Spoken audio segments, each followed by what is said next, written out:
After not informing police of the Tumbler Ridge shooter's concerning Chat GPT activity last summer, OpenAI says it's changing its policies.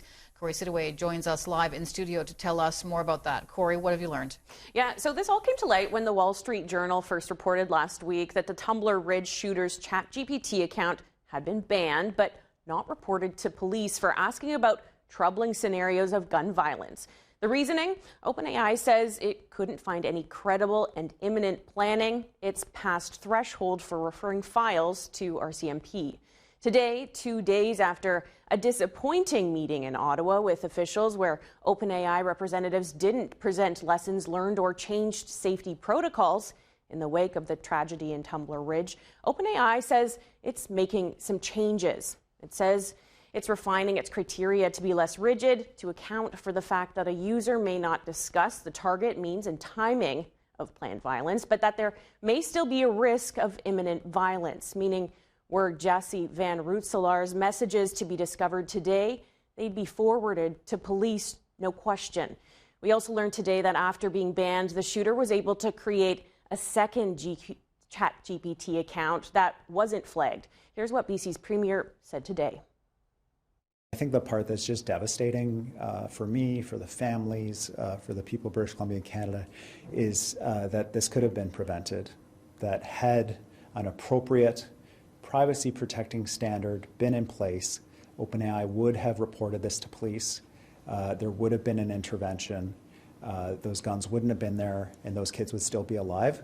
To have that knowledge that that could have happened is a lot.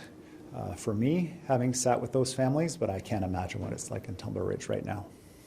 The Premier says the series of events, only coming to light because of that Wall Street Journal reporting, has shown AI companies can't be trusted to set up their own reporting thresholds, and said it's time for a national standard for AI companies to be put in place, similar to duty of care obligations in other industries. There are standards that can be imposed. It's delicate work because there are privacy protections that we want people to have in place. We want them to be able to use these technologies to benefit from them in a variety of ways. But we also want, when someone is planning a violent attack, that they don't get assisted by an AI, and that the AI company that has that information brings it forward to police in a timely way so it can be prevented.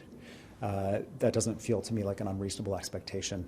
We've met it in every area of human life, and we can meet it in this one as well.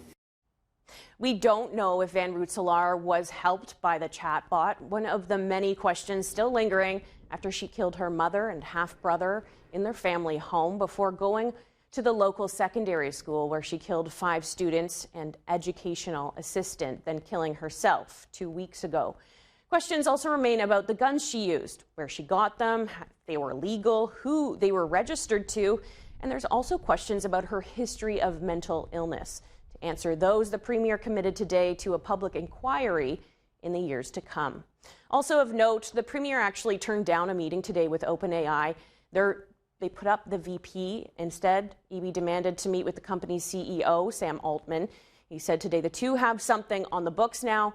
In the meantime, the outlook for one of the shooting's victims, Maya, is still unclear. She's still fighting for her life in hospital after being shot in the neck and head. And then up in Tumbler Ridge, there was an attempt to return to normalcy. Some students there headed back to class today, though learning is looking quite a bit different. They're off-site in portables with new high security.